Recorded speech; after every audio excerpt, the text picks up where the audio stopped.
Chapter 1. 2 years ago. The outskirts of Newark, New Jersey. Ethan. I stood at the edge of the driveway, the late afternoon sun casting long shadows across the gravel. My shoulders slouched under the weight of everything that had gone wrong. I watched as the familiar car pulled up, the sound of tires crunching against the gravel making my stomach twist. Sarah, my ex-wife, was behind the wheel, as always, looking like nothing in the world could touch her. The car door swung open, and Lily, my youngest daughter who was 9 years old, jumped out, her backpack hanging off one shoulder. She looked back at her mother, who was still sitting in the driver's seat, hidden behind those oversized sunglasses she loved so much. There was something exchanged between them, a moment too quiet for me to catch, and then Lily turned and walked toward me. She hesitated halfway, glancing back, but her mother was already engrossed in her phone. "Take care of our babies, Ethan," she said, her voice as cold as the wind that suddenly picked up. She didn't even bother looking at me, her gaze fixed instead on the rearview mirror, probably more interested in her reflection than anything else. Her new husband, a toolbag named James, the man she left me for, sat in the passenger seat, oozing arrogance. His disdain for me was palpable even from where I stood. "Hey, sweetheart, welcome home." "Your sister is in the house," I called out, keeping my voice steady. She looked up at me, and in that moment, I saw the anger she tried so hard to hide. Anger at her mother for the way she treated Maya, her older sister, and me, anger at the way she tossed our family aside. Angry that she got married right after our divorce. Lily was angry. Maya, her older sister by 9 months, was no better. She was so angry with her mother that she refused to see her. A court order would change that, but I didn't care. I knelt down as Lily reached me, pulling her into a hug that I needed as much as she did. I glanced back at the car, but it was already moving away, leaving nothing but dust and a hollow feeling in its wake. I stood up, my hand resting on Lily's small shoulder, feeling the weight of everything pressing down on me. Just a week ago, I'd shut down the construction company I'd poured my life into, and now the mobile home complex my dad had left me was on the brink of collapse. Everything I'd worked for was slipping through my fingers, and all I had left were these 2 girls who depended on me. "Let's go inside, kiddo," I said, forcing a smile as I led Lily toward the house. The sun dipped below the horizon, and I felt a slight chill settling in, creeping into the corners of my mind where doubts had taken root. Inside, Maya was waiting, her eyes full of questions she wouldn't ask, not yet. "How was it?" Maya asked her sister. Lily smiled. "Awful. James is a tool and Mom is completely over the top. The house is nice, I guess." It was a nice house. I've seen it. That guy came for money, and that is what Sarah wanted. Maya and Lily came to me, hugged me. Then they kissed me on either side of our cheeks. Maya spoke, "His house still sucks, and do you want to know why?" I chucked. "And why is that, Maya?" She snuggled against me. As did Lily. "Because you weren't in it." I squeezed them both. I was lucky to have them. Some hours later I realized something. The house was too quiet. I hated it when it was like this. But there was little I could do to change at the moment. If you had told me a year ago that I would find out my wife was cheating, wants to leave me, and didn't want the girls to live with her, I would have told you were nuts. But now, at 26, I am a single parent and a betrayed spouse. It's been a rough 6 months. We all entered the kitchen. Lily and Maya moved to the kitchen table and started on their homework. We settled into a companionable silence. The only sound was the soft scratch of their pencils on paper. I leaned against the counter, watching them, pretending to read on my phone, trying to push away the growing pit in my stomach. What the hell are we going to do? I remembered when this house was full of life, before the walls had absorbed too many arguments, too many tears. Before Sarah had become a stranger, more interested in the pursuit of something better than the life we'd built together. Now, even the air felt heavy, like it was suffocating us. Maya looked up from her homework, her eyes meeting mine. She gave me a small smile, one that said she understood more than she let on. I forced myself to smile back, but I knew it didn't reach my eyes. "Dad, can we go to the park tomorrow?" Lily's voice pierced my thoughts, innocent and hopeful. I hesitated. The park was where we used to go as a family, back when things were good. But maybe that's exactly what we needed, a reminder of happier times, a glimpse of normalcy in this chaos. "Sure, sweetheart," I said, ruffling her hair. "We'll go first thing in the morning." She beamed at me, and for a moment, the heaviness lifted. I clung to that smile, to the small piece of happiness I could still give her. But as the evening wore on and the girls went to bed, the weight came crashing back down. I stood, staring at the empty fireplace, a drink in hand as my thoughts drifted to better times. Sarah had once been my world, the reason I worked so hard. We had married young. Very much in love. Even though those early days were hard, we got through it, together. We had done it together. We. Us. There was no longer a we or us. I was trying to remember those times and feelings, yet found them fleeting. Today she was just a ghost, haunting the life I was struggling to piece back together. And her new husband, God, I couldn't even bring myself to say the man's name. He had everything I didn't: money, power, Sarah. He had taken her away, leaving me with nothing but the wreckage of a life I didn't recognize anymore. But I couldn't hate her, not completely. I could still remember the good times, the laughter, the love we once had. That's what made it hurt so much. I sighed, running a hand through my hair. I needed to move on, but I didn't know how. All I knew was that I had to keep going, for Lily and Maya. They were all that mattered now. As I settled the girls in for the night, my phone buzzed on the counter. I glanced at it, expecting a message from a friend offering condolences or maybe a reminder for some bill I'd forgotten to pay. But when I saw the name on screen, my heart sank. Sarah. Reluctantly, I swiped the screen open and saw the message, "Ethan, I noticed you staring at James today. It makes him uncomfortable. Please keep your distance next time. You don't need to intimidate him." I clenched my jaw, feeling the tension spread through my body. Intimidate him? I hadn't even said a word. I wasn't the one who left, wasn't the one who tore apart our family, but here she was, accusing me of making her new husband uncomfortable. I stared at the words, my mind spinning. The audacity of it. She thought I was the problem, that I was the one causing discomfort. Meanwhile, she paraded this man in front of our daughters, the same man who had everything I used to have. I took a deep breath, forcing myself to remain calm. There was no point in responding. I couldn't win, no matter what I said. I could already hear her voice, that cold, dismissive tone she'd perfected over the years, telling me to grow up and move on.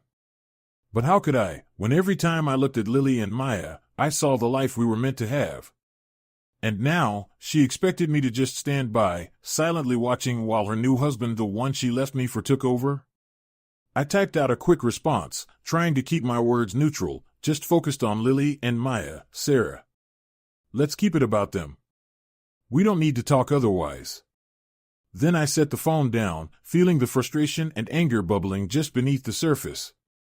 I wanted to scream, break something, but I couldn't. Not with the girls in the next room. They didn't need to see me like this. Instead, I walked to the kitchen and grabbed another beer from the fridge, twisting off the cap and taking a long drink. The bitterness of the brew matched the taste in my mouth. I leaned against the counter, staring at nothing in particular, just trying to calm the storm inside. Sarah had moved on so easily, slipping into her new life like it was made for her, while I was left here, struggling to keep my head above water. And now she had the nerve to tell me how to act, to protect her precious James from the big, bad ex-husband. I let out a bitter laugh, shaking my head. She could have him. Let her deal with his discomfort, his insecurities. I wasn't about to play their little game. My focus was on Lily and Maya, on trying to give them some semblance of stability in this mess. The phone buzzed again, and I didn't even want to look. But I knew I had to. When Sarah started, she never stopped until she had the last word. Reluctantly, I swiped the screen. Ethan, I know this isn't easy for you. I get it. But you need to move on. Your dream girl has moved on, and so should you. James is my husband now, and he doesn't need to feel threatened by you every time he comes around. It's not fair to him, or to me. My grip on the phone tightened as I read her words. Dream girl? Fair? Was she joking? She didn't get it. She never would. This wasn't about clinging to the past, or holding onto some fantasy that had died the day she walked out. It was about respect, about the life we built together that she tossed aside like it meant nothing. It was about the family she left without a second thought. And now, she had the nerve to call herself my dream girl, as if that was all I had left. As if she hadn't crushed those dreams under the heel of her designer shoes the moment she decided I wasn't enough for her anymore. I stared at the screen, feeling the heat rise in my chest, a mix of anger and something close to despair. I wanted to fire back, to tell her exactly what I thought of her moving on, but what good would it do? She wouldn't listen. She never did. Instead, I took a deep breath, forcing myself to remain calm. I typed out a short reply, my fingers shaking with the effort to keep it civil. I'm focused on Lily and Maya, Sarah. That's all that matters to me. Not you or your jackass husband. You don't need to worry about anything else. Mind your business. I hit send and tossed the phone onto the counter, not wanting to see her response.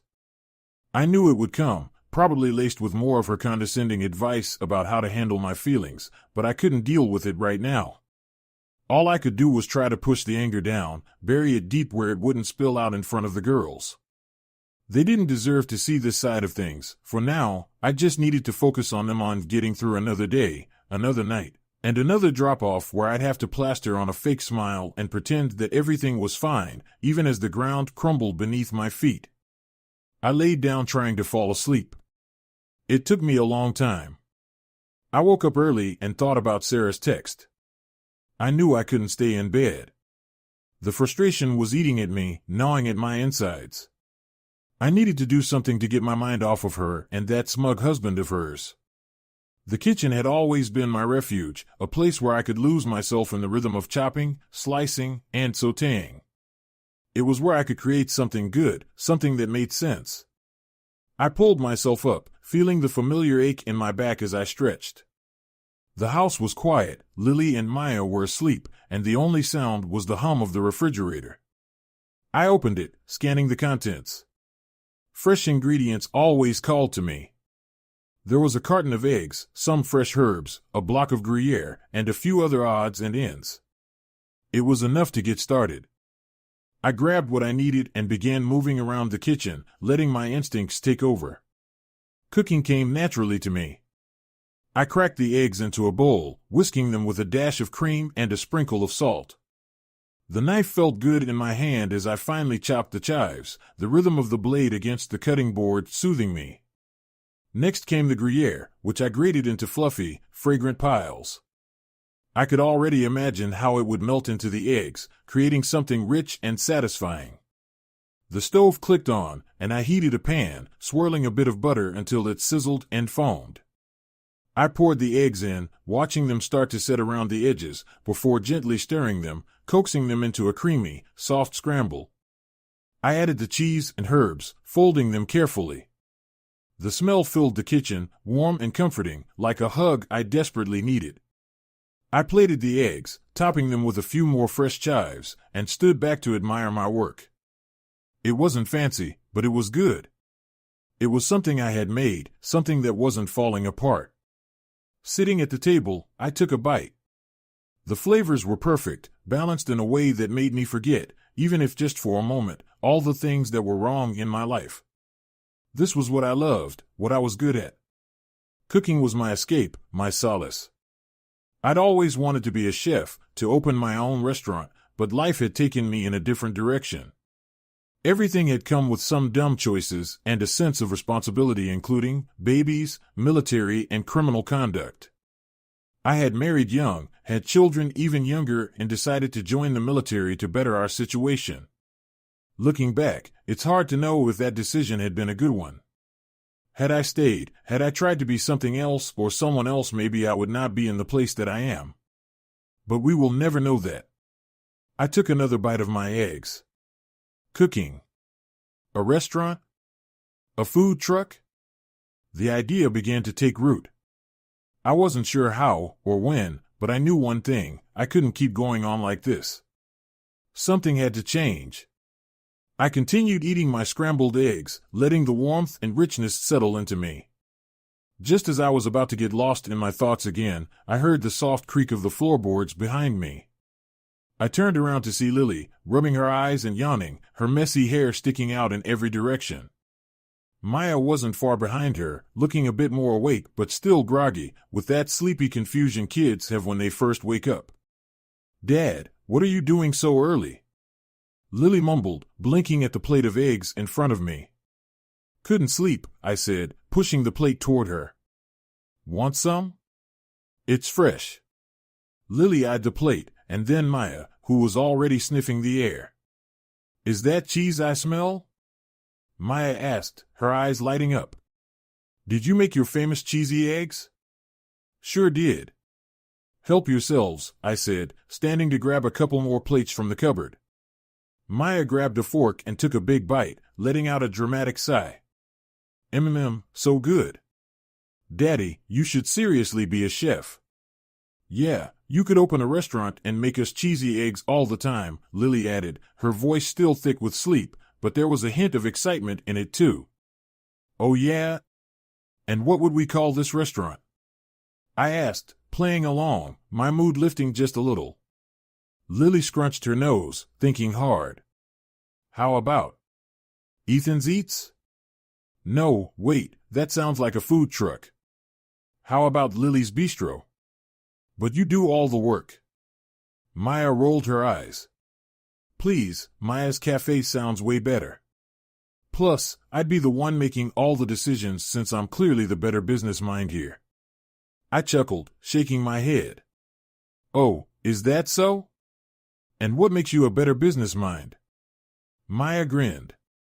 "Because I'm older and wiser, obviously." By 11 months, Lily shot back, crossing her arms.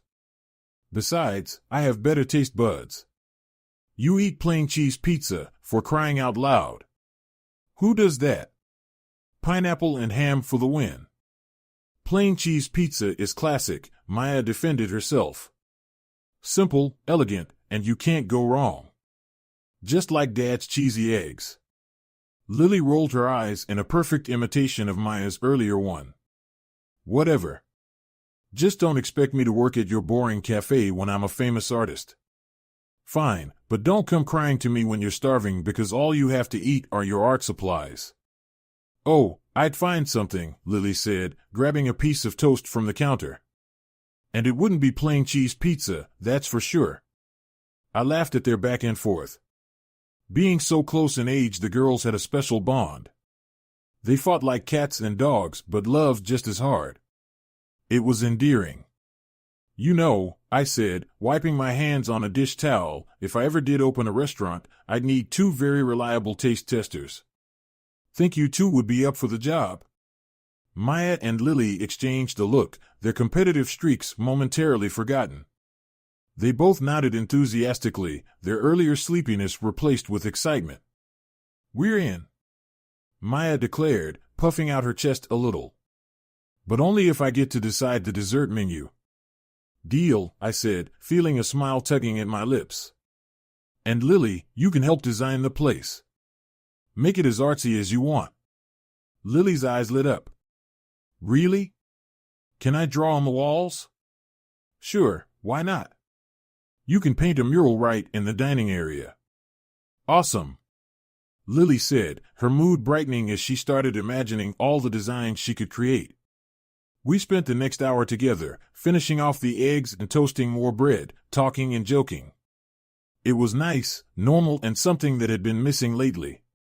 It was a Saturday, so the girls went out to do what 9- and 10-year-old girls do in their free time. We planned to go to the park later, but for now, they wanted to do their own thing. I walked through the dimly lit hallway and thought about all the things that had brought me to this point. Just as I settled into the worn armchair in the living room, my phone buzzed on the coffee table. It was a call from my mother. I picked up the phone, already knowing what she was going to say. "Hi, Mom." "Ethan, sweetheart. How are you doing?" Her voice was warm but carried that familiar undertone of concern. "I'm managing," I replied, though the word felt heavy on my tongue. "Lily is back. She didn't even take Maya this time because of the fit she threw during their last visit. They are out playing around now." My mother let out a stream of swear words. My mom could cuss with the best of them. After a full minute of profanity, she paused to catch her breath. That dirty tramp, she'd better not let me get my hands on her. I laughed. I couldn't help it. "Mom, no one uses the word tramp anymore. I think the proper term is 403. There was a pause on the other end before she spoke again. "Tramp is classic and will never go out of style, son. But forget your hoe bag ex-wife. If you remember that you don't have to do all this alone. I know what you did. I know I haven't always been there for you. Ever since your father passed, it's been difficult. Your brothers made it worse. But I am done with all that. I am here for you." I was a bit shocked at what my mother said. I knew she had been making progress with her own demons. If what she was saying was true then. "I love you, Mom. I will always step up for you and my sisters. I did it then and I will do it now. This time for my girls." "You're right," she agreed softly. "But that doesn't mean you have to do it all alone now. You've done so much. Dealt with so much. It's okay to let others in. I also know that I've let you down in the past. That won't happen again. I am here for you and my grandbabies. I need you to get back out there and live the life that you deserve." I sighed, running a hand through my hair. "It's not that simple. I have the girls to think about. I don't want them to go through any more upheaval than they already have. They need to see their father living, not just surviving," she gently urged. "They need to know that it's okay to move forward, even after all the hurt." "I know, Mom," I said, leaning back in the chair. "But it's hard. After losing Dad so young, then having May and Lily when I was just a kid and losing Sam. I had to grow up fast. Too fast. And now—" "You're still growing, Ethan," she interrupted. "You've been carrying this family on your back for so long that you forgot there are others that can hold you up." "Thanks, Mom. I know you're right.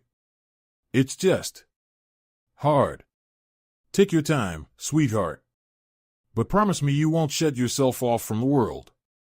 You've still got so much to offer, and those girls need to see that their dad is still the man who once dreamed of being a chef, who has passions and dreams beyond just making it through the day." I smiled at that. "Yeah. Yes. You're right. I won't give up. Perhaps one day we will see a restaurant with my name on it." "Good. You were always so talented in the kitchen. Don't let that part of you slip away." "I won't, Mom. I'll try. That's all I ask, Ethan. That's all anyone can ask." We talked some more, catching up on the mundane details of life. But after we hung up, her words lingered in my mind. I sat there in the quiet, thinking about my father, my brother, my sisters, and the weight of my fractured family. My mother was right. I needed to show my girls that life should be lived, that it was okay to move forward. I glanced at the kitchen door, and the memory of morning's cooking session with Lily and Maya brought a small smile to my face. Time always brings about change. It is important to be able to change with it. After the call with my mom, I sat in the armchair for a while, the silence of the house wrapping around me like a blanket. The weight of her words pressed on my chest, but there was a strange comfort in them, too. But before I could start thinking too much, I knew I needed to clear my head. I had plenty of restless energy, so I got up and headed for the back door. The warm air hit my face as I stepped outside, and I breathed it in deeply, feeling a bit of the tension in my shoulders ease. In the corner of the yard, hanging from an old oak tree, was the punching bag I'd set up years ago. It had seen better days, worn and weathered from countless hours of use, but it was still solid, still there when I needed it. Like tonight. I approached the bag, the familiar creak of the chain overhead bringing back memories of when I first started training. It had been a way to cope with the anger, the frustration, the sense of helplessness that had come after my father and brother's death and more recently Sarah leaving. It has also helped in my rehab after my tour of duty and injury on a distant battlefield on the other side of the war. Without thinking, I began to wrap my hands, a ritual that had become second nature. The simple act of preparing to hit the bag was enough to help me focus, to channel all the noise in my head into something tangible. I squared up to the bag, my muscles tense, my breath steadying. For a moment, I just stood there, fists raised, as if waiting for the right moment to strike. And I threw the first punch. The impact jolted through my arm, familiar and grounding. I followed it up with a series of quick jabs, each hit harder than the last. The sound of my fists connecting with the bag echoed in the yard, a steady rhythm that matched the pounding of my heart. But it wasn't just about the punches. I shifted my stance and threw a solid elbow, feeling the powerful thud as it connected with the bag. The movement was fluid, a natural extension of my training, and it felt damn good. I followed up with another elbow strike, then spun into a kick, my leg cutting through the air and landing with a satisfying thwack against the bag. The bag swung with the force of my kick, but I didn't let up. I pressed forward, unleashing a flurry of punches, elbows, and kicks, my body moving instinctively. The combination of strikes was a release, a way to channel all the pent-up energy into something constructive. The bag bore the brunt of everything I'd been holding back: anger, sadness, frustration. I alternated between punches and kicks, the sound of my bare feet striking the heavy bag echoing in the stillness of the night. My muscles burned with the effort, but it was a good burn, one that reminded me I was still alive, still fighting. As I threw another kick, the bag swung wide, and I followed up with a powerful roundhouse, feeling the satisfying impact reverberate through my body. Sweat dripped down my face, but I didn't stop. I moved in close, landing a series of rapid elbow strikes, each one releasing a bit more of the tension that had built up inside me. Finally, after what felt like hours but was probably only minutes, I stepped back, panting, hands on my knees as I tried to catch my breath. The bag swung gently in front of me. I wiped the sweat from my brow, feeling a strange sense of relief, of calm. I unwrapped my hand slowly, flexing my fingers to ease the stiffness. The adrenaline was fading, leaving behind a tiredness that I welcomed. I looked up at the sky, the stars barely visible through the light pollution, and took a deep breath. I looked at my phone's clock. I realized I had been out here longer than I realized or anticipated. I stepped back into the house and made my way to the office. It was a modest space packed with boxes from our move out of the family home Sarah and I shared. I had always had a home office even when I joined the Marines, and there wasn't much for me to do there. It was a bit of a refuge. When Sam and I had started our construction company, we had done so in that office in our old home. Then that office became functional and we celebrated our success in that office. Now I was in a new office in a rundown trailer park, where I would try to pick up the pieces of my and my daughter's life. Did I really need an office? I looked at the pictures on the wall. There were many, but one in particular I was searching for at that moment. There was a picture of me and my squad members outside a hot zone in Afghanistan. Many of the men in that photo were no longer here, and whenever I feel troubled or tense, I find looking at that photo gives me comfort. It has been so for years. My phone buzzed again. It was Dean, of the few guys from that squad picture that I had regular contact with. "Hey Dean." "Ethan."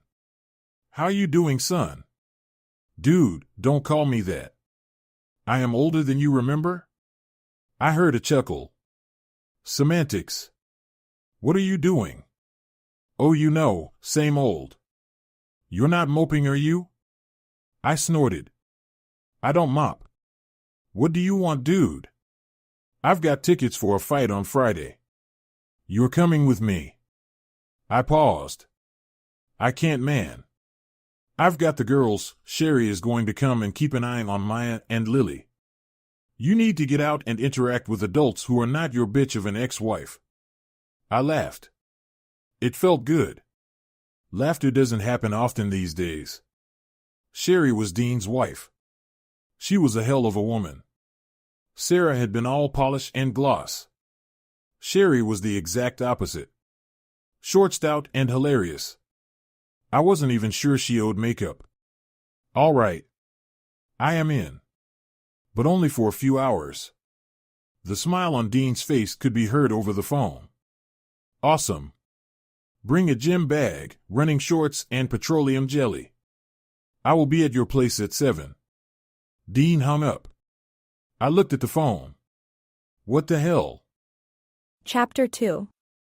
Samantha. The grand ballroom buzzed with laughter, the clinking of glasses, and the soft notes of a string quartet playing in the background. I glided through the crowd, feeling the eyes of the guests on me as my custom-made evening gown shimmered with every step. My long hair, looking darker than usual, cascaded over my shoulders in loose waves, and my makeup was flawlessly understated, accentuating what I've been told is my natural beauty. I smiled graciously, greeting guests with practiced ease, my presence commanding attention without even trying. This was my world, the glitz, the glamour, the endless parade of high society events. I was used to it, perhaps too used to it. The charity gala tonight was no different from the dozens I had attended, or even hosted, over the years. Once I had lived for this type of event. Now, it all made me want to barf. I paused at a small gathering of guests, effortlessly making conversation as they fawned over the success of the evening. It was true, the event was a triumph. The ballroom was stunningly decorated, the guest list included some of the most influential people in the city, and donations were pouring in for the children's hospital we were supporting. But as I listened to the compliments and praise, I felt a pang of emptiness. I had to admit to myself that they no longer brought me joy. As I moved on from the group, I caught sight of a familiar face across the room. Stephen, a wealthy entrepreneur, was making his way toward me. His tailored suit and confident stride reminded me of the many suitors who had tried to win me over throughout the years. Once, I might have been intrigued by a man like him, successful, charming, and eager to impress. But now, as he approached, all I felt was a dull sense of predictability. Plus, he reminded me of Roger. My jackass ex. Samantha, Stephen said, his smile a little too polished. You look stunning tonight, as always. Thank you, Stephen, I replied, my tone polite but distant. I hope you're enjoying the evening.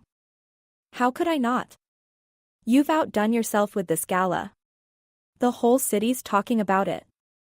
I smiled, but it didn't reach my eyes. I'm glad to hear that. Stephen stepped closer, lowering his voice as if sharing a secret. You know, I was hoping we could talk later. Maybe after the event? I have some ideas for a partnership that I think you'll find very interesting. I tried not to sigh. I knew where this was going. I had heard similar pitches before, attempts to get closer to me thinly veiled as business propositions. It was a common dance, but tonight, I wasn't in the mood for games. That sounds interesting, Stephen, I said, keeping my voice cool. But I'm afraid my schedule is quite full at the moment. I am leaving for the Smoky Mountains tonight with Lady Harrington for some family time. I will not be back for a while. Perhaps another time. Stephen's smile faltered for just a second, but he recovered quickly. To her chateau outside of Silver Ridge. I am jealous, I've not had the privilege yet. Oddly enough, I will be in Silver Ridge later this week. I would love to talk business then. I smiled. Unfortunately, there will be no business talk. The lady's orders. Call my assistant and see if we cannot set something up next month. Stephen's smile remained but turned stony. I will do that, Samantha, maybe I will see you in Silver Ridge. I nodded and moved on, my thoughts already drifting elsewhere. As I passed through the ballroom, I caught sight of a set of French doors leading out to a balcony. Without hesitation, I slipped outside, craving a moment of solitude.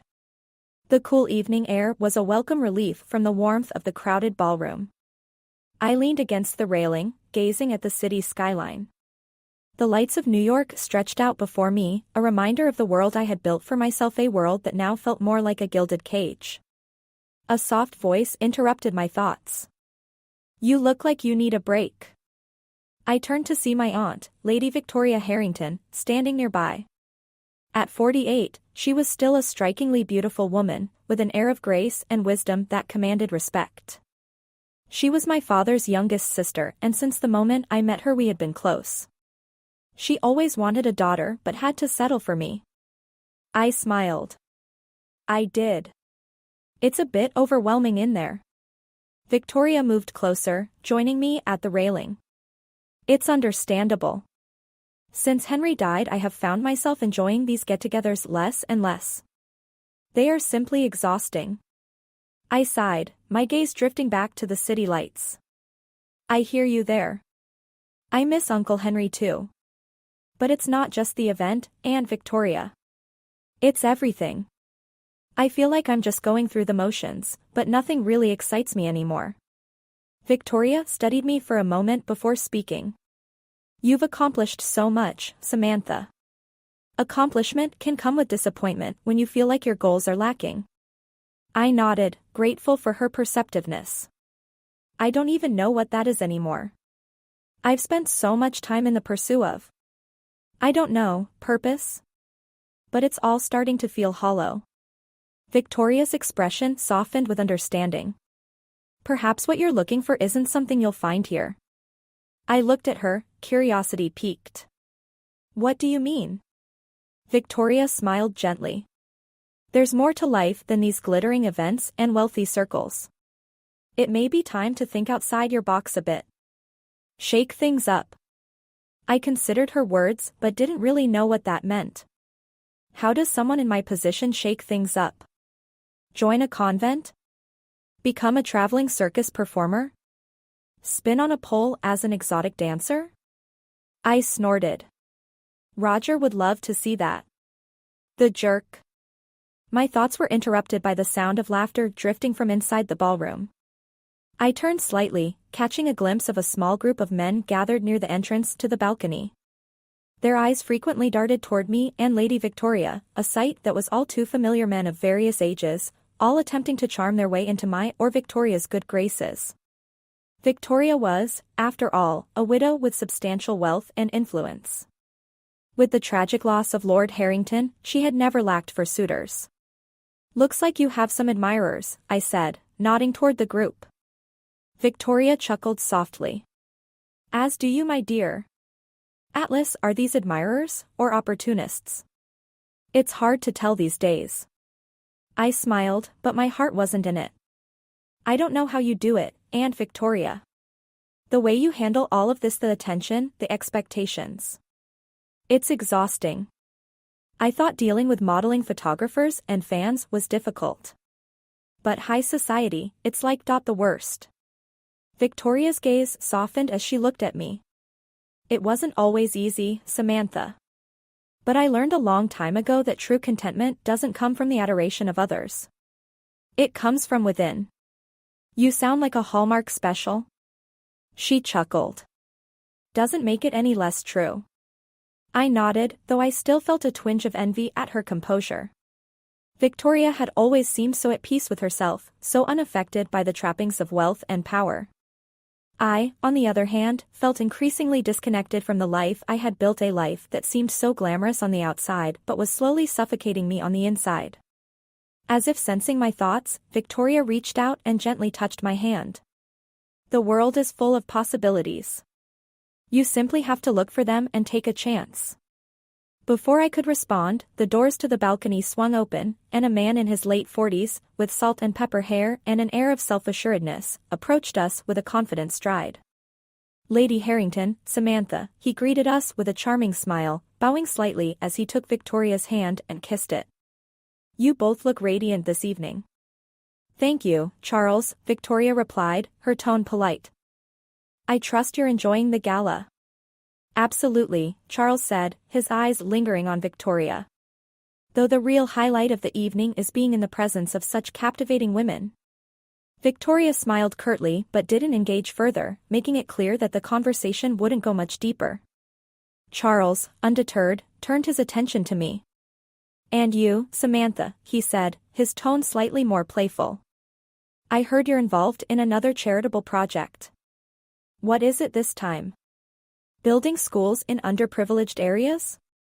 Or perhaps saving endangered species? I forced a smile. Actually, it's a mentorship program for young women in the fashion industry. Helping them navigate the pressures and pitfalls of the business. Charles nodded appreciatively, though I could tell his interest was more about flattering me than any genuine curiosity. A noble cause, indeed. Perhaps we could discuss it further sometime over dinner, perhaps? Thank you, Charles, I replied, keeping my tone neutral. But my schedule is quite full these days. Maybe another time. Charles's smile faltered slightly, but he recovered quickly, offering a small bow before excusing himself. As he walked away, I let out a small sigh of relief. Victoria chuckled softly. You see? It never ends. I shook my head, a hint of amusement in my voice. It's like they're all reading from the same script. They often are. Remember, this is all about polite society, Victoria said, her eyes twinkling with amusement. But don't let them get to you. They're just part of the scenery. As the night wore on, several more men approached us, each with their own attempts at charm and wit.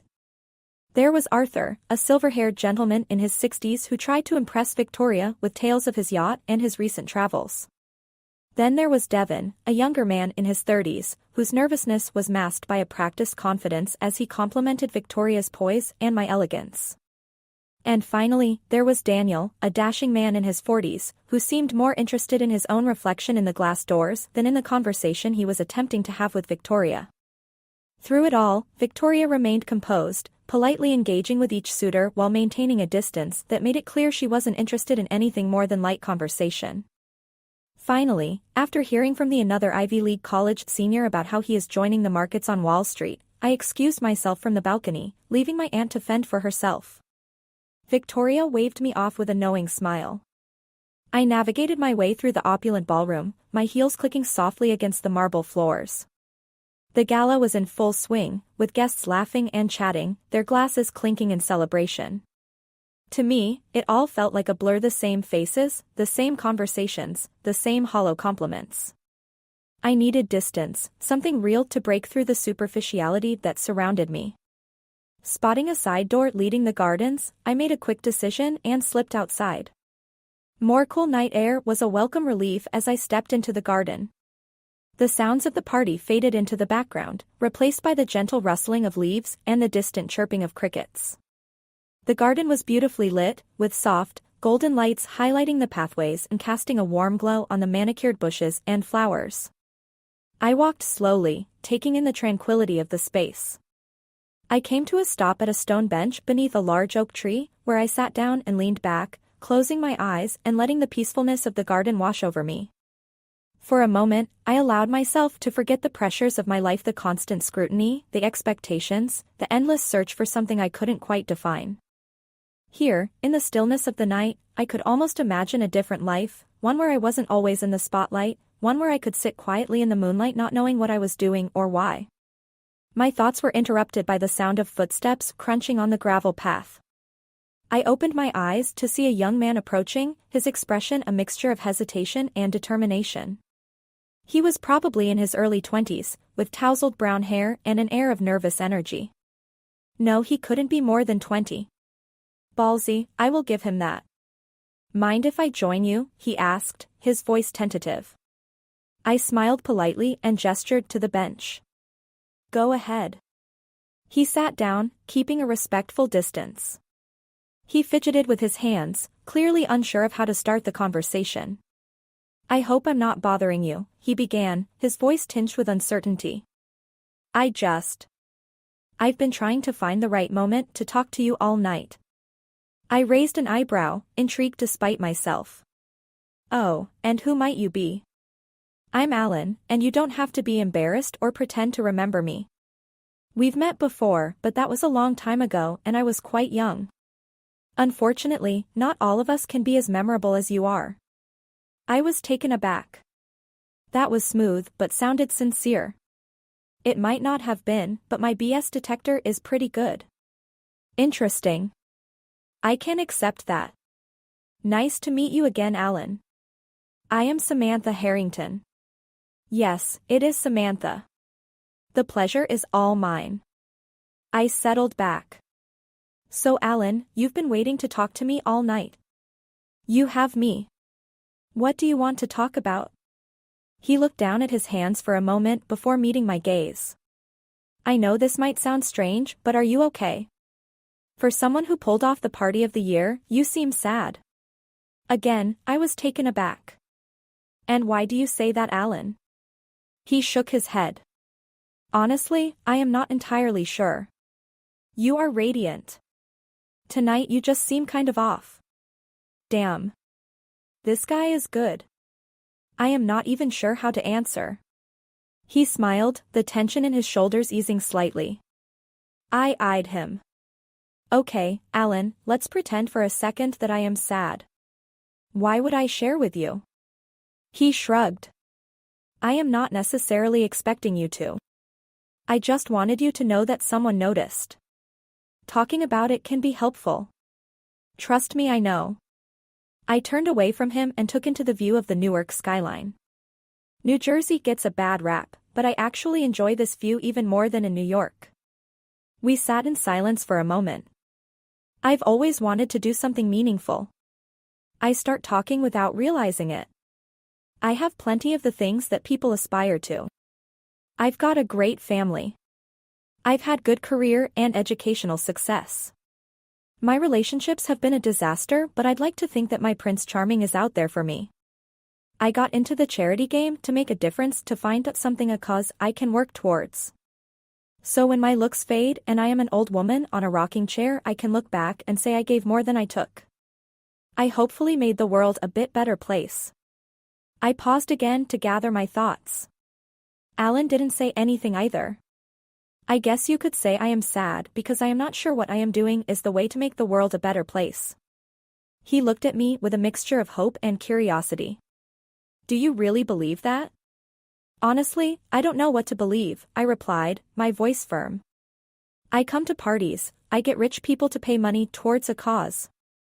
I am praised, I am asked out on dates. I am given awards. I've collected millions of dollars. But I don't really see any change in the world. And it super bugs when CEOs of charities are driving around in $80,000 BMWs. I don't know. Maybe I need to go teach at an inner-city school or something. You know, like Michelle Pfeiffer did in Dangerous Minds. Alan laughed. That's a really old movie, Samantha. I shrugged. An oldie but goodie. Alan turned to look at me. You're searching for something that gives your life purpose. I know the feeling. I think most people do. I don't know the answer. All I can say is don't let self-doubt hold you back from looking. Go outside of your comfort zone. See something new. Try something new. Be something new. Then start small, find your niche, and build from there. My expression turned quizzical. Alan, has anyone ever told you you are incredibly wise for your age? He grinned. And how old do you think I am? I shrugged again. I told 19 or 20. I am 43 years old. We looked at each other and laughed. As we laughed, a group of guests appeared at the entrance to the garden, their laughter cutting through the quiet. Alan glanced over his shoulder, his expression turning sheepish. I should probably get back inside. But thank you for talking with me. And you look absolutely stunning tonight. As the young man walked away, I impulsively reached into my clutch and pulled out my phone. Without giving it much thought, I snapped a quick picture of him from behind, his tousled brown hair and nervous energy still evident even as he retreated back into the gala. I opened a messaging app and scrolled through my contacts until I found the group chat labeled Harpies. The name always made me smile, a little inside joke between me and my 3 closest friends. We had all been models once, the kind of women who turned heads wherever we went, but now we were more like sisters. With a smirk, I attached the picture to a new message. Samantha, look what I found lurking in the garden. His name is Alan. Who wants to bet he's a poet or an aspiring artist?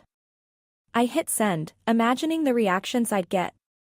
The harpies were always good for a laugh, and I could already hear the teasing replies forming in my head. I didn't have to wait long to contemplate. Liv. Oh. A garden poet? How romantic. Did he recite sonnets or just give you puppy dog eyes? Grace, he's probably one of those guys who does yoga at sunrise. Maybe you should ask him to join me for a workout session. Natalie, interesting. Be weary. There are wolves in sheep's clothing. I laughed. My friends. Those responses were so them. I laughed out loud before putting my phone away. With a sigh, I re-entered the ballroom, the warmth of the garden fading as the buzz of the gala surrounded me once more. The picture had already slipped to the back of my mind, replaced by the familiar whirl of social obligations and expectations. But somewhere, in the recesses of my thoughts, a small voice reminded me that perhaps I shouldn't be so quick to dismiss moments like the one I'd just had. Grace, so did Alan tell you about himself or was it all just mysterious garden vibes? I glanced at the message, a small chuckle escaping my lips as I realized I should have asked Alan more about himself. I had been too caught up in the sincerity of the moment, or perhaps I had subconsciously enjoyed the brief escape from the superficial formalities that usually dominated my interactions. I quickly typed out a reply as I approached Victoria. Samantha, not really. Just came at me like a sage, told me I was gorgeous and gave me some advice.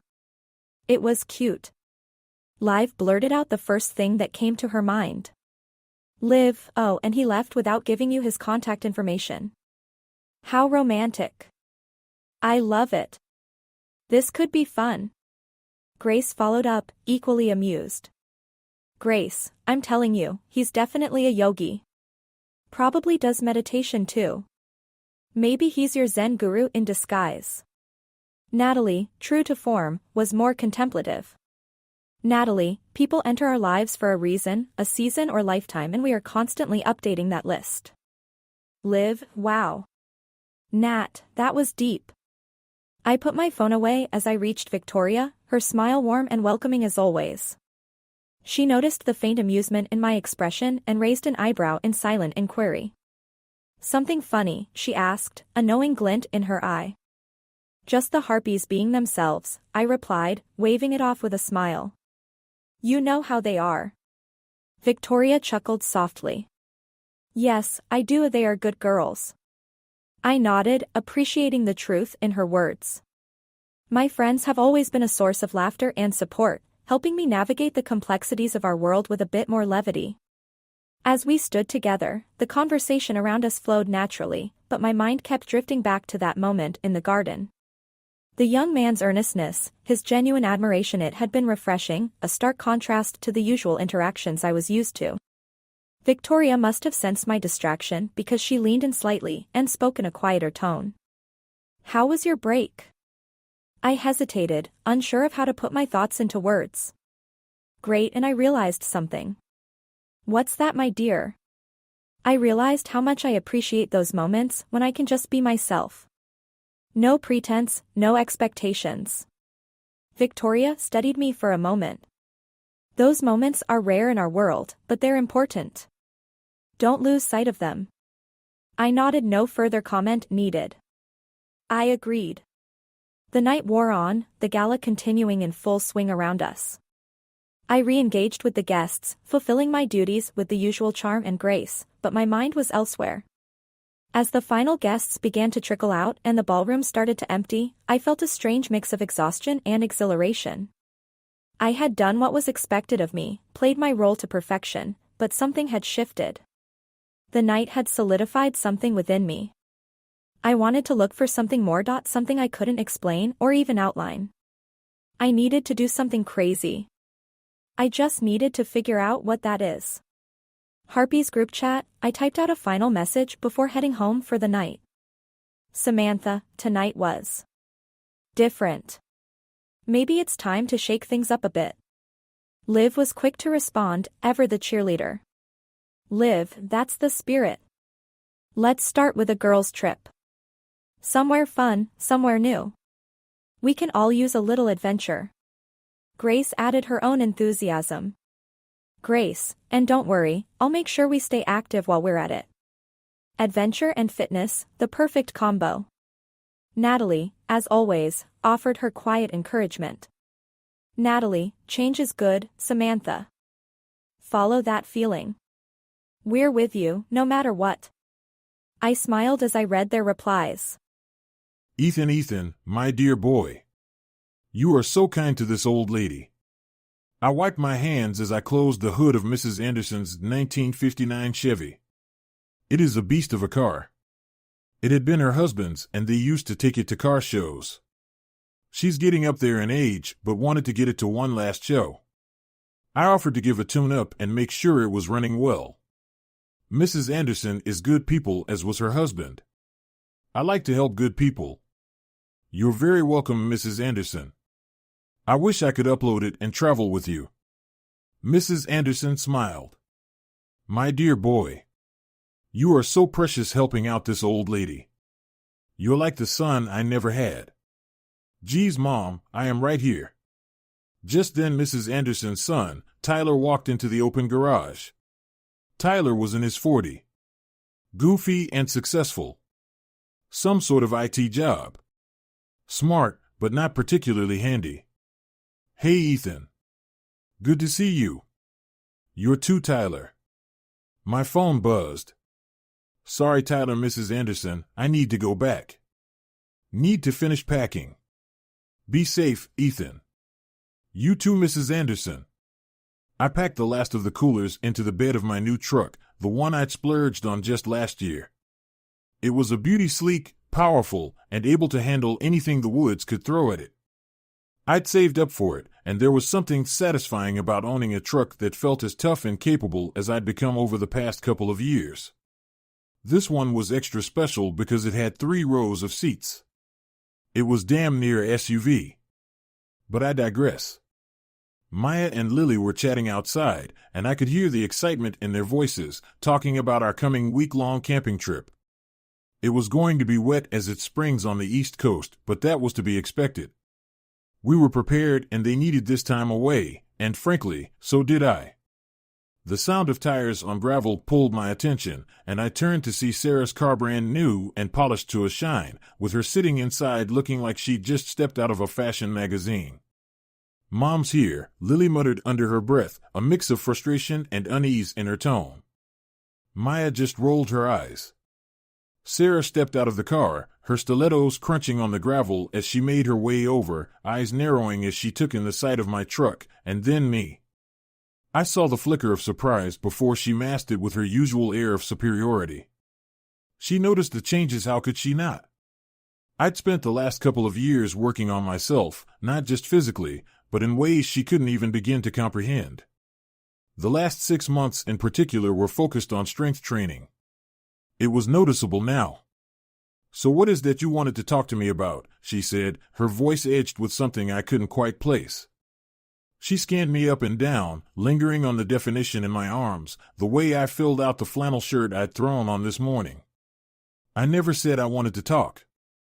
I simply told you that we were leaving for the week. And won't be back until right before school starts up again. So you think you can just leave without consulting me? Actually, yes, I said, narrowing my eyes. That's what full custody means, Sarah. So you're going to where, the woods again? Yep, I replied, keeping it short. No need to get into details with Sarah. I don't have to give them to her, so I won't. Maya and Lily quickly joined us, sensing the cold that had settled between their mother and me. They positioned themselves close to me, almost like a barrier, and I couldn't help but feel a twinge of pride. My girls were loyal, and they saw through Sarah's facade just as clearly as I did. Girls, Sarah said, forcing a smile that didn't reach her eyes. I just wanted to remind you both to be good for your dad and to let me know if you want me to come and get you. Don't worry, we will be, Maya shot back, not bothering to hide the sarcasm. And make sure you wear your jackets. It looks like it might rain, Sarah added, more out of obligation than concern. Lily didn't even respond, just gave a stiff nod before turning her back on her mother. Sarah's gaze lingered on me again, her lips pressed into a thin line. She didn't say anything more, but the way she looked at me, it was like she was trying to figure out what had changed, but she couldn't quite put her finger on it. See you next week, I said, my voice even. She nodded, finally turning away and heading back to her car, her heels clicking sharply as she walked. As she drove off, Maya looked up at me, a smirk on her face. She totally noticed, didn't she? Noticed what? I asked, playing dumb. Dad, Lily chimed in, she couldn't stop staring at you. She knows you've been working out, and it's driving her crazy. Maybe, I said, a slight grin tugging at my lips. But that's her problem, not ours. We piled into the truck, the mood instantly lifting as we pulled out onto the road, leaving Sarah and all the baggage that came with her behind. The girls started joking about how much of a creep Sarah's husband, James, was, and I just let them talk. They were right, of course. James had always rubbed me the wrong way, even before all the affair drama with Sarah. I met him a couple of times before whole affair thing. It was cliché as they come. The executive assistant and the boss. So unoriginal. These days I rarely dwell on it. I had more important things to focus on, like getting us to the campsite and enjoying the week with my girls. The rest, well, that could wait. So, what's the plan, Dad? Maya asked from the back seat, leaning forward between the front seats. Her eyes sparkled with anticipation. Well, I began, navigating onto the highway that would take us up into the mountains. We're heading up to our usual spot near the lake. We'll set up camp there, do some fishing, maybe a little hunting. I brought the bows, so we can practice our archery too. Yes. Lily pumped her fist in the air. I've been practicing my aim, and I'm totally going to outshoot you this time, Maya. In your dreams, Lil, Maya shot back with a grin. I've been training, too. I'm like Robin Hood up in this bitch. Maya Miller. Sorry, Dad. Betch. I chuckled. Maya, that isn't any better. I saw Maya shrugged in my mirror. It's totally better. Oh, Lily said. Dad thinks you're dumb. Right. Everyone knows I am the smart one. Lily snorted. What's that make me? You're the pretty one. Oh, I can live with that. I chimed in at this point. I am not sure what you two are arguing about. You're both smart. You're both pretty. But let's face your bow sucky with a bow. Dad, they said in unison. 1 point, Dad. Daughter, 0 points. Not a bad start. We aren't even to the highway. You are only better than us, Dad, because you totally cheat, Maya said, rolling her eyes good-naturedly. What about fishing? Did you bring the rods? Of course, I replied, glancing at her in the rearview mirror. I made sure we've got everything. Rods, tackle box, and even the little cooler for the bait. We'll have to catch our own dinner a few nights, so I hope you two are up for the challenge. Totally. Lily exclaimed. And what about the canoe? Did you bring that, too? I packed the inflatable one, I said. It's lighter and easier to carry, plus it's perfect for the lake. We'll set it up once we get there, and you two can paddle around while I get the campsite ready. Maya nodded, clearly impressed. And what about food? Besides fish, I mean. I tapped the dashboard, indicating the bed of the truck behind us. I packed a couple of coolers with some basics: bread, eggs, bacon, and a few other things. But we'll need to be resourceful. There are plenty of wild berries up there this time of year, and I thought we could forage a bit. Ooh, wild berry pancakes, Lily said, practically bouncing in her seat.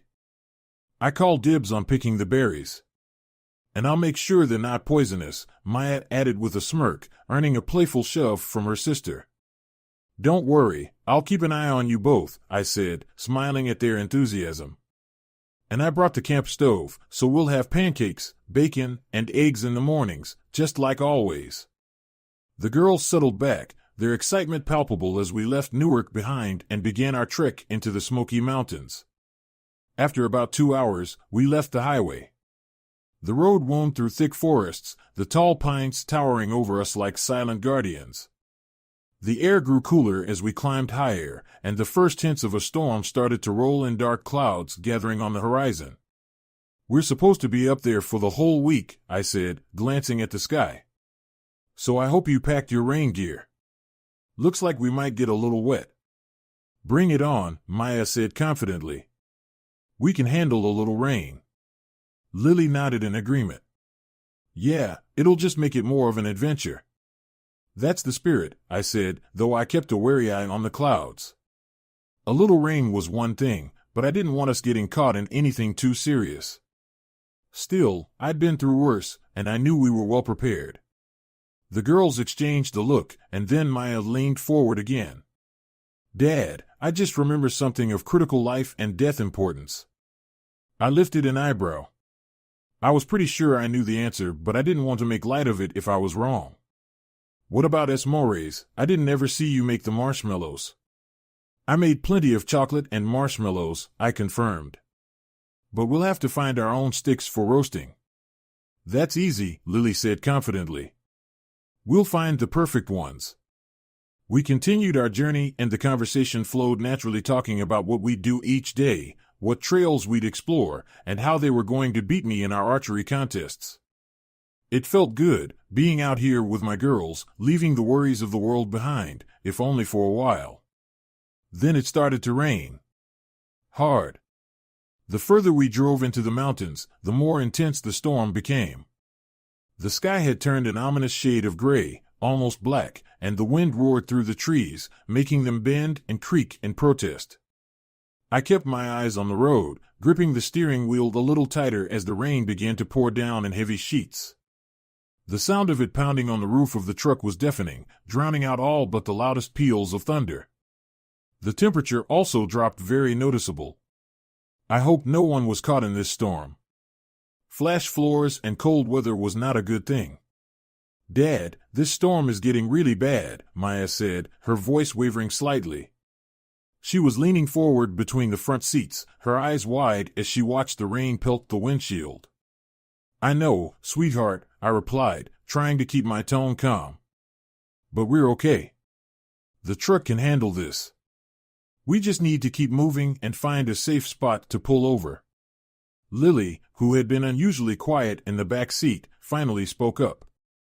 What if we can't find a spot? It's getting really hard to see. She was right. The rain was coming down so hard it felt like driving through a waterfall, and the wind was battering the truck with a force that made it shudder. The wipers were struggling to keep up, barely able to clear the water from the windshield before it was covered again. Visibility was quickly deteriorating, and I could feel the tension in the truck rising. Don't worry, Lil, I said, trying to reassure her even as my own nerves were starting to fray. We'll find a place. Just hang in there a little longer. The road ahead was a blur of water and darkness, and I slowed the truck down, squinting through the rain to try and spot anything that looked like a safe place to stop. But the mountains were unforgiving, with steep drops on one side and dense forests on the other, leaving us with few options. A flash of lightning illuminated the sky, and for a brief moment I could see the road clearly. That's when I noticed the water streams of it rushing down the mountainsides, turning the road into a slick, treacherous mess. The truck's tires struggled for traction as we continued forward, and I knew we were in a race against time. If the storm got any worse, we could be in serious trouble. Dad, are we going to be okay? Maya asked again, her voice more urgent this time. We're going to be fine, I said, though my mind was already racing with possible scenarios. But we need to find a place to wait this out. Just as I said it, another flash of lightning lit up the road ahead, and that's when I saw a dark shape lying across the road in a ditch, half submerged in the rushing water. There was trees and other debris on the road. I slammed on the brakes, the truck skidding slightly on the slick pavement as we came to a stop. "What is that?" Lily asked, her voice small and frightened. I peered through the rain, trying to make out what we were seeing. It looked like a vehicle, but it wasn't until the next bolt of lightning illuminated the scene that I realized what it was. "It's a limo," I muttered, more to myself than to the girls. The long, sleek vehicle was lying on its side, half buried in the muddy water of the creek running parallel to the road. The windshield was shattered, and the back end of the limo was crumpled like it had been in a serious accident. The headlights were still on, casting eerie beams of light through the storm, but there was no movement inside. That wasn't even the biggest problem. The water around it was rising fast. This was not good. I checked my phone. Of course there was service. Not that calling the police or ambulance in this weather was likely to get us anywhere. Damn it. I put my phone back in my pocket. Maya and Lily both gasped as they realized what they were looking at. "Dad, is someone in there?" Maya asked, her voice trembling. "I don't know," I replied, my heart pounding in my chest. "But we need to find out." I unbuckled my seatbelt and turned to face the girls. "Stay in the truck. Lock the doors and don't move until I get back, okay?" "But Dad," Lily started, her voice full of fear. "No buts," I said firmly. "I need to check this out, but I'll be right back. Just stay here." They both nodded, their eyes wide with fear, but they didn't argue. I grabbed my flashlight from the glove compartment and stepped out into the storm, the wind and rain hitting me like a wall as soon as I opened the door. I took a deep breath, bracing myself against the onslaught, and made my way toward the downed limo. The water from the overflowing creek rushed around my feet, nearly up to my ankles. It shocked me how cold it was. This was not good. The wind howled through the trees, whipping the branches around like they were made of paper. I kept my head down, pushing against the wind as I approached the limo. My heart was in my throat as I got closer, the reality of what I might find starting to sink in. When I reached the limo, I shone the flashlight through the shattered windshield, trying to see inside. The interior was dark, the leather seats soaked and torn, and there was no sign of movement. I saw an older gentleman. Probably in his late 50s or early 60s. He was bleeding and unconscious. Or he could be dead. I couldn't tell from here. Man, I hoped he wasn't dead. Seen enough of that in the military. I moved to the side. The vehicle was on an embankment at a pretty steep angle, the back half of it submerged in water. I moved cautiously as the water continued to rise. It was difficult, but I managed to look inside with my light. Most of the windows were cracked, if not broken. That's when I saw them two women, slumped over in the back seat, one older and one younger. I wondered for a moment if they were related. I looked them over, looking for obvious wounds or injuries. I made a mental note that they were wearing cocktail dresses. Geez, they must be freezing. Or would be if they were awake. I needed to get them out. It was cold enough with the sun down, the wind and the water, that it could be dangerous. I also need to check on the driver. I saw the elder woman's eyes flutter, and we made eye contact momentarily. She closed them again, obviously disoriented. "Shit," I muttered, my stomach twisting. "Okay, time to go to work." I reached through the window, carefully checking for a pulse on the younger woman. I felt a weak but steady beat under my fingers, and relief flooded through me. She was alive and didn't seem to be in immediate danger. They were both hurt, but it didn't appear as though their injuries were too severe, given the circumstances. "Hey!" I shouted, trying to make my voice heard over the storm. "Can you hear me?" There was no response, but I could see the younger woman's chest rising and falling with shallow breaths. If they don't wake up, getting them out when this storm was raging so fiercely was going to be a challenge. I turned back to the truck, the beam of my flashlight cutting through the rain as I hurried back to Maya and Lily. They were watching me, their faces pale with fear. I could see the questions in their eyes, but there was no time to explain. I yanked open the door and jumped back inside, slamming it shut against the wind and rain. "Dad, what's going on?" Maya asked, her voice shaking. "There is a man, he is the driver, and 2 women in the limo. They are all alive, I think, but hurt though how bad is hard to say," I said, keeping my voice as steady as I could. "We need to get them out of there and into the truck. If not, they are all going to drown." But the storm dashed, Lily began, her voice trembling. "I know, sweetheart," I said, cutting her off gently. "But we don't have a choice. We can't leave them here." Maya and Lily exchanged a glance, fear etched on their faces, but they nodded. I knew they were scared, but I also knew they understood the urgency of the situation. "I want you to get blanks, the emergency heating pouches and water," I said, opening the door again. "I'm going to get them out. We also need to make room for them and lay down a tarp. I might have to patch up the driver." I got into the back of the trailer I was pulling and retrieved some of my rain gear. I was already wet, but it might keep me warm enough that I could get them out without getting hypothermia. I didn't know how likely that was, it was spring after all, but I was already cold, and who knows how long they have been like that. Better not to take changes. I stepped back out into the storm and made my way back to the limo. The wind whipped around me, making it hard to keep my footing, but I pushed forward, determined to help those people in the limo. When I reached the limo again, I carefully climbed onto the side of the vehicle, trying to find the best way to get them out and to determine if I could move them. The door was jammed, but the shattered window offered a way in. I climbed inside and tried to push open the door. It wouldn't budge. So I made sure it was unlocked and not latched. I lined myself up with the door and kicked it. The door groaned and popped open. First, I checked the driver through the small window of the driver's cab. Luckily, it was open. He was out of it, but his pulse was strong. He was bleeding. I need to get the women out first. I don't know how long this car is going to stay put, and water was filling the damn thing. Next, I gently tried to pull the younger woman out, careful not to jostle her too much. Up close, she was a delicate little thing in both appearance and weight. Tall though the angle made it difficult to move her. With a lot of effort, I managed to lift her out through the door I kicked and carried her back to the truck. The wind was so strong that it nearly knocked me off balance, but I held on, my grip on her tightening as I made my way back. When I reached the truck, I opened the back door and gently laid her down on the seat. "Maya, keep her neck and head still and try to get her warm. Get the warm packs and blankets," I instructed, my voice firm despite the chaos around us. Maya nodded, quickly following my instructions as I turned back to the limo. The older woman was next, then the driver.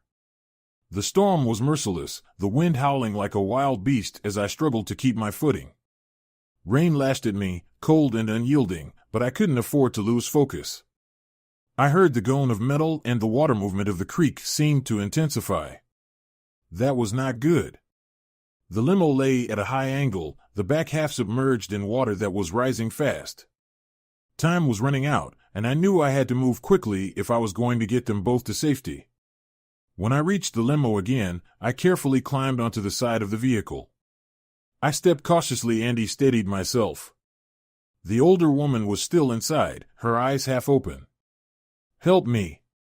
Her voice sounded hoarse and deathly afraid. "I've got you. You're safe with me." I reached in, my hands gripping her firmly.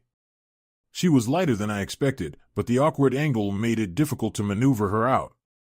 As I pulled her from the wreckage, the wind seemed to increase in intensity, nearly knocking both of us off our feet. But I held on tight, determined not to let her slip. I guided her toward the truck, my arm around her to keep her steady. She tried to walk. After a few paces, I scooped her up in a bridal carry and walked her the rest of the way. Her trembling seemed to intensify, whether from the cold or the shock, I couldn't tell. But I knew she was scared, and I needed to get her to safety as quickly as possible. When we finally reached the truck, I opened the front door and set her down. The warmth of the interior was a stark contrast to the freezing rain outside, and she collapsed onto the seat, her body shaking from the ordeal. I quickly shut the door behind her, blocking out the storm's fury. I glanced into the back seat, where the younger woman I had rescued earlier was lying still, covered in blanks, thanks to Maya. My daughter was doing her best to keep her warm, talking softly to her, even though the woman was barely conscious. I turned back to the older woman, who was still trying to catch her breath. Her eyes met mine, wide with a mixture of fear and relief. Gratitude blossomed in her gaze, but also the lingering confusion. She didn't know who I was or why I had been there, but it didn't matter. All that mattered was that she was safe now. "You're safe now," I said, my voice firm yet gentle, hoping to reassure her. "We're going to get you both through this."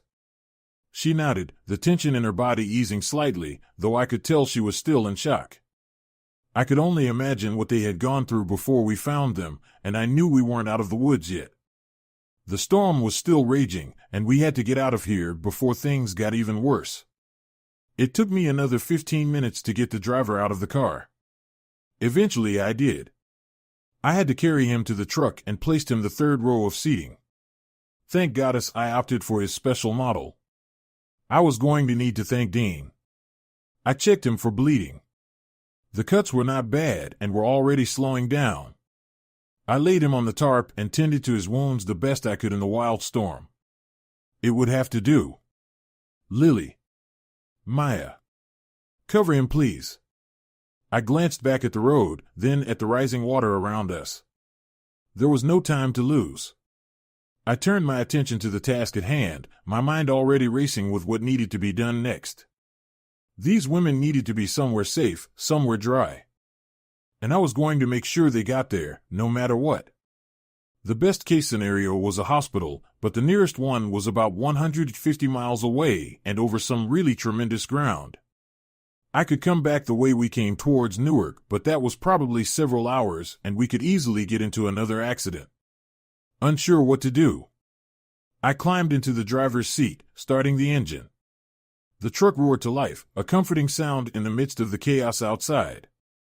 As I put the vehicle in gear, I felt determination settle into my chest. I wasn't going to let anything happen to them. Not on my watch. Maybe there was somewhere else that we could stop. Give us some direction. I went to grab my phone from my pocket and realized my phone was gone. Damn it, damn it, damn it. The hits keep coming. Okay. Plan B. We drove slowly at first, carefully navigating the treacherous road ahead. The storm still battered us from all sides. I continued to drive, hoping the answer would manifest itself to me.